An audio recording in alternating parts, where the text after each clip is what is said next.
ప్రతి మనిషి కూడా ఏదో ఒక విషయ సుఖాల కోసం పరిగెత్తుతున్నాడు. ఒకడు తిండి కోసం పరిగెత్తుతాడు, ఒకడు రూపం కోసం పరిగెత్తుతాడు, ఒకడు శబ్దం కోసం పరిగెత్తేటువంటి వాడున్నాడు, ఒకడు మంచి సుగంధంతో ఆకర్షితమయ్యేటువంటి ఉండొచ్చు.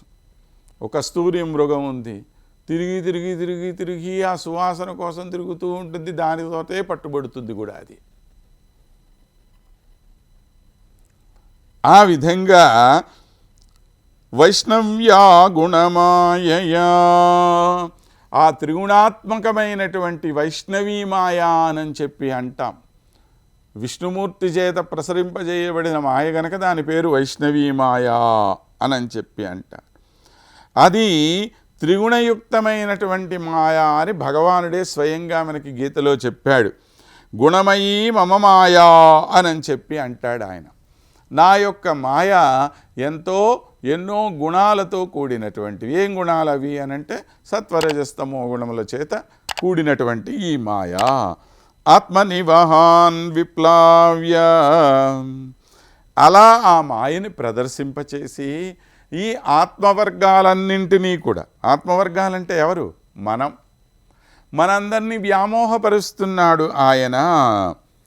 ఇలాగా అందరూ ఈయన యొక్క మాయలోనే పడిపోతారని మన విష్ణు పురాణం కూడా మనకి చెప్తుంది.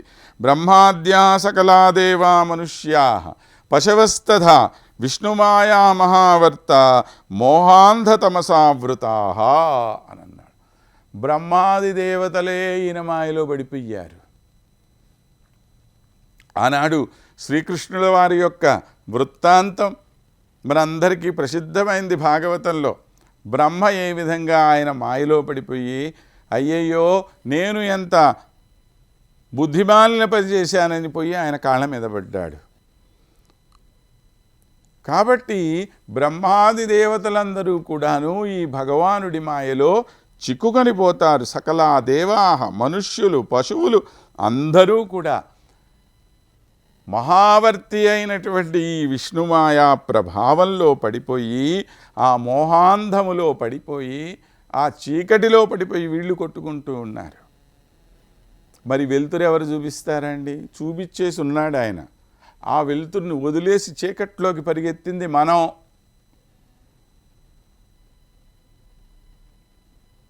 ఇప్పుడు వెలుగు వద్దు అనుకొని పరిగెత్తుకొచ్చిన మనము మూర్ఖులమా? అబ్బెబ్బే ఇది తొండండి, మీరు ఇలా చేయకూడదండి అంటే ఆయన దోవన ఆయన ఏదో ఆడుతున్నాడు, మీరు పడమాకండి ఆ మాయలో. మీకు ప్రకాశం ముందే చూపించేస్తున్నాడుగా, అక్కడే ఉండొచ్చుగా. ఆహా, ఇదేందో చూద్దామని చెప్పి వచ్చిన వాడివి నువ్వు కదా. ఎలా ఉంది ఇది అంటే, పణ్యవధూ విడంబి వపుషా పుంసాధుర్తానివ ఆయాసయన్. ఒక పురుషుడు పోయి భోగపు స్త్రీ వలె ఒక వేషం వేసుకుని నుంచోనుంటే, అరే ఈ అమ్మాయి ఏదో చాలా అందంగా ఉంది అని చెప్పి ఈ మగవాళ్ళందరూ పరుగులు ఎత్తారట, పోయారట ఆ వెనకాల. ఊరే అసలు వాడు ఆడ మొగ చెట్ట చామ ఏదో చూడక్కర్లా. మనం ఇప్పుడే చెప్పుకున్నాం కదా, ఓ కర్ర పుల్లకి చీర కట్టినంత మాత్రాన ఇది అమ్మాయి అయిపోయిందని చెప్పి నువ్వు పరిగెత్తితే నీది కదా తెలివి తక్కువతనం. ఊరే ఎంత మూర్ఖుడిరా నువ్వు అని నిన్ను చూసి కదా నవ్వాలి. ఆ కర్రకి చీర కట్టినవాడిని ఎందుకు తప్పంటాం మనం? వాడేదో ఆడదామని చెప్పేశాడు, చేశాడు, నువ్వు ఆలోచించక్కర్లా అది. ఆహా, అబ్బో నేనేదో పెద్ద మేధావిని అని చెప్పి నువ్వు అనుకున్నావు, పోయావు, అందరూ నిన్ను చూసి నవ్వారు. అమ్మమ్మ నన్ను చూసి నవ్వటం తప్పు అంటే నవ్వకుండా ఎందుకుంటారు? కనుక ఇది మనం గుర్తుంచుకోవలసినటువంటి విషయం. తవ పరిహాసాత్మనే కెళయే కల్పతే. ఇది అంతా, ఈ సృష్టి అంతా ఎందుకు చేస్తున్నాడు పరమాత్మ అంటే, తల్లి నీకు ఆనందాన్ని కల్పింపచేయటం కోసమే చేస్తున్నాడు అన్నారు.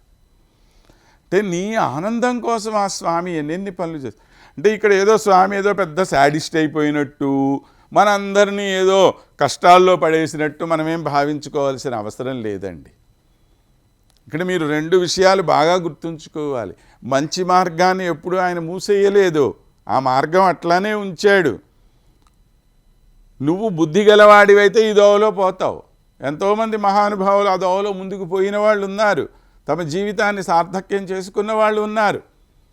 మనం పోవట్లా, మనం ఇటు అటు పరిగెలెత్తుతున్నాం, తిరుగుతూ ఉంటే నిన్ను చూసి ఎవడో నవ్వాడని చెప్పి నువ్వు బాధపడితే అది నీ తెలివి తక్కువతనం అనే విషయాన్ని గ్రహించుకోవలసిన అవసరం ఉన్నది అనే విషయము మనం గుర్తుపెట్టుకొని ఈ సమస్త సృష్టిని ఆ తల్లి యొక్క ఆనందం కోసం పరమాత్మ సృష్టింపచేస్తున్నాడు కనుక ఆ అమ్మ ఎంత గొప్పదో ఒక్కసారి మనం అవగతం చేసుకుంటే అటువంటి తల్లిని ఆశ్రయించటం వల్ల మనం ఎంత గొప్ప లాభం పొందుతామనేది మనకు తెలిసిపోతుంది. ఇంత సృష్టి చేసిన పరమాత్మ ఈమెని ఆనందింపచేయటం కోసం తహతహలాడుతున్నాడంటే ఇప్పుడు ఎవరు గొప్ప చెప్పండి? ఆమె కదా గొప్ప. అలాంటి గొప్పదైన ఆమెని సంతోషపరిస్తే మనం కదా లాభపడతాము. కాబట్టి ఆ విధంగా ఈ అమ్మని మనందరం కూడా సేవించుకోవాల్సిన అవసరం ఉన్నది అని చెప్పి నేటికి తెలుసుకొని మరికొన్ని చక్కని విషయాలు మరలా తెలుసుకుందాం. అంతవరకు స్వస్తి.